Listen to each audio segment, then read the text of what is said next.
So many of these WTF videos focused on a film that had behind-the-scenes issues or were catastrophic bombs in theaters, and we dissect what went wrong.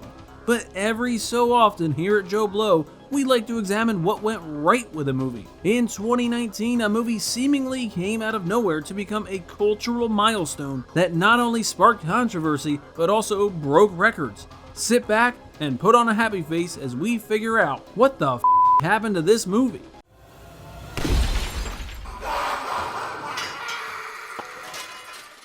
Over the years, the character of the Joker has seen many versions on the screen, whether it was Cesar Romero's campy mustachioed version on the original television series, Jack Nicholson's crime boss in the '89 blockbuster, Mark Hamill's darkly comedic animated version, Jared Leto's much maligned cyberpunk take, or Heath Ledger's Academy Award-winning portrayal in The Dark Knight. The character of the Joker has been no stranger to our screens. So when it was first rumored way back in 2017 that Warner Brothers was in the early stages of developing a Joker origin movie, it was met with a collective why. Many people pointed out that the mystique of the character was that he had no real origin. In 2014, Joaquin Phoenix, after turning down offers to star as the Hulk and Doctor Strange in the MCU, would tell his agent he was looking to do a lower budget film that would be a character study about a comic book character, specifically one of the villains. He didn't know which one he wanted, but he actually specifically told his agent that it couldn't be the Joker because that character had been done so many times. His agent would set up a general meeting with Warner Brothers to simply discuss the possibility of the idea, but Phoenix refused to go, saying he doesn't do general meetings, and quickly forgot about the idea as he moved on. Around that same time, Todd Phillips, who had made a name for himself directing some of the biggest comedies ever made, was also being offered the opportunity to direct a comic book movie. But he always turned them down as he had no interest in directing loud action films. He was, however, interested in the idea of creating a more grounded look at the comic book world. He became intrigued by the Joker, saying that the fact that the character has no definitive backstory or portrayal would give him the freedom to craft a new take on the character. Phillips had become disillusioned with making comedies and began turning his focus to more dramatic fare, which would include 2016's War Dogs. The success of that film would lead the studio to ask Phillips what else he had, so he decided that was the time to pitch his idea for a new take on the Clown Prince of Crime, pitching them on the idea of differentiating themselves from Marvel by allowing standalone films outside of their own DC-connected universe. It would seem, in a case of pure coincidence, that Phillips and Phoenix had shared a unique bond in that type of film they wanted to see made. Even more coincidental, Phillips only ever had Phoenix in mind for the role, without knowing about the conversation Phoenix once had with his agent. Of course, the studio had different ideas. After giving Phillips the go-ahead to write the script along with writers Scott Silver and Martin Scorsese on board as producer, the studio had high hopes that they could get Leonardo DiCaprio to sign on for the title role. But Phillips was adamant that the only person who could do it was Phoenix. And Phoenix, upon learning about it, was elated. Of course, in true Joaquin Phoenix fashion, he didn't sign on the dotted line right away. He admitted that even though this was a dream project, it frightened him. Of course, if Phoenix didn't take the role, there was one actor ready for his time to shine in a solo Joker film. Jared Leto was apparently so furious when he heard about this new standalone Joker film, primarily due to the fact that when he originally signed on for Suicide Squad, he did so because Warner Brothers told him they could get a solo Joker project for him. It would take Phillips and Silver a year to write their script, which they say got a lot of pushback from the studio due to its disturbing content, with one email even telling Phillips, "You do realize we sell Joker pajamas at Target, right?" With a new regime in place at Warner Brothers and DC due to a massive failure of their own extended universe, Phillips had to fight to get this film made, with Warner head Walter Hamada severely cutting Phillips' budget in an attempt to get him to walk away. Phillips said that Hamada had never truly understood what they were trying to do with the film. Phillips would take inspiration from many places, including films such as Taxi Driver, The King of Comedy, Serpico, Raging Bull, and many more, and comic book stories by those such as Alan Moore and Brian Bolland's The Killing Joke, and Frank Miller's The Dark Knight Returns, which featured a scene where the Joker murders everyone at a talk show. But one of the biggest influences on the screen came about not from a movie or a comic book, but from real life. Phillips said he based the film in 1981 for 2 reasons. One, it would differentiate it from the current DC extended universe, and also because that is the era in which Phillips grew up in the city. At the time, New York wasn't the bastion of family-friendly entertainment it is today, folks. It was pretty run down, with people scared to leave their homes as the streets were filled with unregulated violence. One of the most notorious incidents from the mid-80s in New York City happened on December 22nd, 1984, when a man was on the 2 train in New York City and 4 men approached him, allegedly demanding money and flashing signals to each other. He would shoot the 4 men, not killing any of them, but severely wounding one. He would receive widespread acclaim for his actions, with people calling into radio stations in the direct aftermath, before identified and arrested, and being dubbed the Subway Vigilante, with people praising his actions in a time when so many were fearful and frustrated with the rising crime. The film would officially be announced in July 2018, with Phoenix confirmed to star as Arthur Fleck, with the film's official title finally revealed, Joker. Phoenix would begin his process by starting a very strict diet of just a single apple a day, along with some lettuce and steamed green beans, to lose the desired 52 pounds. He says that whenever he would go to Todd Phillips' office for a meeting, Phillips would mess with him by having a bag of his favorite pretzels just sitting on the desk. Phoenix would not watch any other portrayals of the Joker while prepping for the film, saying he didn't want to be influenced and wanted to create his own character. Instead, he studied silent greats like Buster Keaton and Charlie Chaplin. He also studied Tim Curry's performance in the Rocky Horror Picture Show. Phoenix also says that he did research on political assassinations and other killers to try to understand their motives. He says that perfecting the laugh was the hardest part, but would study people who actually suffer from a real disease known as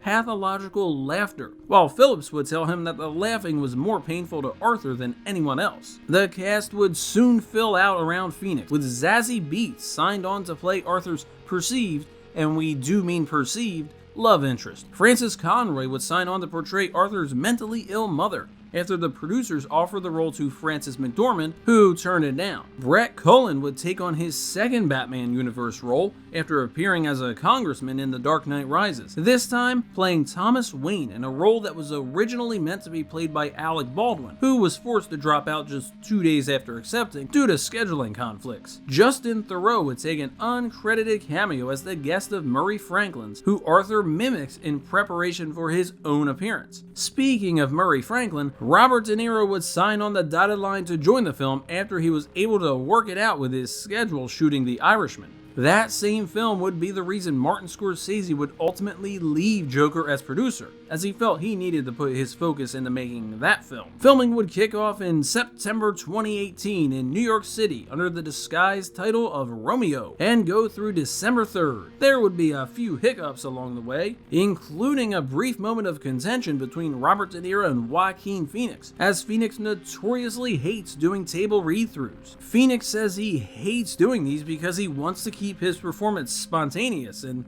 says the anxiety he keeps in the lead up to the film is all part of the characters. However, De Niro loves table reads and says he'd like to run through the whole movie before they even shoot. De Niro reportedly even told Todd Phillips that Phoenix is an actor and he needs to be there for the read-through. Ultimately, the pair would come to a compromise, as Phoenix didn't want to upset De Niro, and De Niro is one of the biggest reasons he wanted to be an actor, dating back to when his brother River bought him a copy of Raging Bull. Even though the pair worked it out, they still didn't speak very much on the set.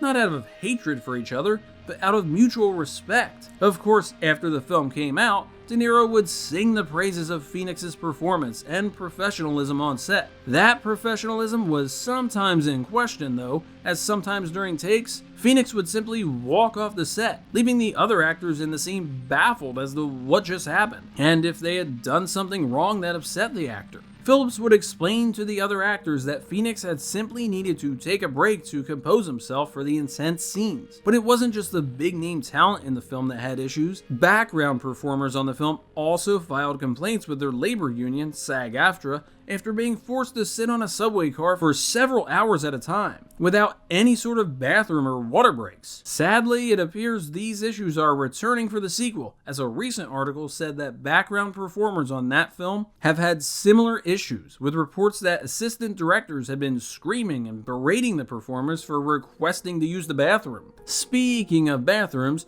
one of the most iconic scenes in the film was completely improvised. Todd Phillips had taken a bit of a different approach on how he shot his film. Most movies hire a composer after filming is complete so they can see the footage and compose accordingly. Phillips actually hired Icelandic composer Hildur Guðnadóttir, we think we got that right, to begin writing music based solely on the script, before even one frame of footage was shot. She says that she could work on the score for this film at the same time she was composing the score for the acclaimed miniseries Chernobyl, and that it was extremely challenging as both scores were vastly different. In the scene that takes place directly after Arthur has killed the men on the subway, the script originally called for Arthur to run into the bathroom to hide the gun and wash his face, but Phillips would often play pieces of the score as they filmed to give the actors the mood he was going for. Phoenix, who studied the film The Old Soft Shoe with Ray Bolger, was so impressed by the piece of music, simply titled Bathroom Dance, that he began a slow, almost intimate dance which became one of the most talked about scenes in the film, as it truly conveyed the full release and relief the character experiences after killing for the first time. Phoenix would improvise a lot on the set, including the scene where Arthur empties his fridge and gets inside of it. Phillips' background in comedy made him a great director for these scenes where the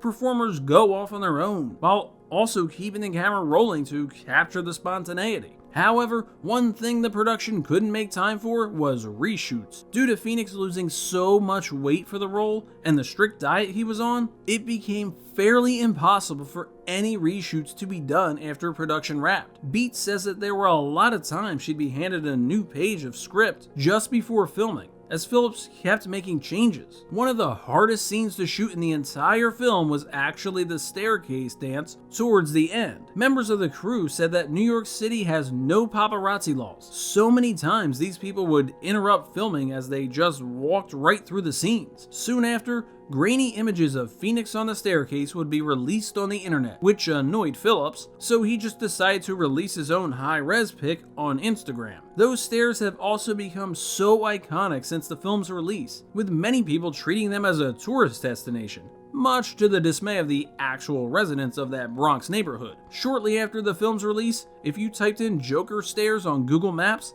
not only could you find the exact location, it was labeled a religious destination. Other shooting locations would include Dangerfield's, the oldest functioning comedy club in New York City, named after the legendary Rodney Dangerfield, which was renamed Pogo's Comedy Club for the film, as a reference to serial killer John Wayne Gacy, who went by the name Pogo the Clown when he worked as a professional. Even though the film seemed to come along great, Warner Brothers started to freak out at the footage they were receiving. The violence seemed a bit more than they'd anticipated, and they reportedly almost forced Phillips to tone the film down to a PG-13. Thankfully, Phillips stuck by, and it stands as an R. Phillips would fill the film with homages to other Batman stories, such as the scene where Phoenix is dressed in a doctor's uniform, a reference to a scene in The Dark Knight. Many believe that the reason Arthur lets his pint-sized pal Gary go free after he viciously kills Randall was a nod to the Joker's first sidekick from the comics, Gaggy the Clown. And while the film was meticulously planned,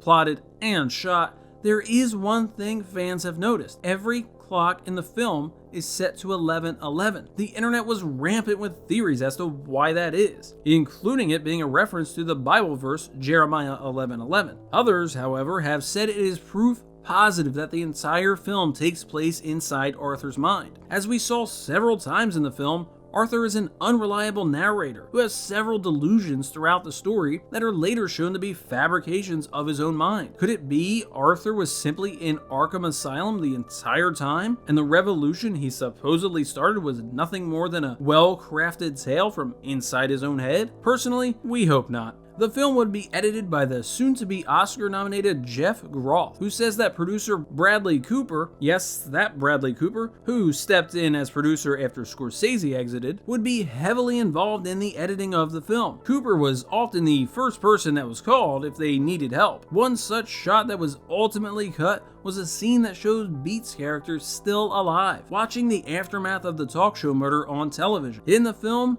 it is left a bit ambiguous as to whether or not Arthur killed her. Phillips said he cut that scene because the entire movie is told from Arthur's point of view, and had he cut to Sophie for even just one short shot, it would have shifted the focus. The film's first trailer was released at CinemaCon 2019 and online the very next day. The internet chatter went from "this movie is going to suck" to "holy crap, that trailer was amazing," with its genius use of the Charlie Chaplin song Smile. All the while, Warner spent $120 million on marketing costs. Prior to the film's release, there were echoes of the 2012 release of The Dark Knight Rises, when at the very first showing of the film in Aurora, Colorado, a cowardly son of a bitch entered the theater dressed as the Joker from The Dark Knight and opened fire on the innocent crowd of moviegoers. With this film being a more realistic take on the character and its hard R violence, many people were fearful that a new cowardly son of a bitch would emerge as a copycat. There were news reports across the country about increased security at movie theaters, and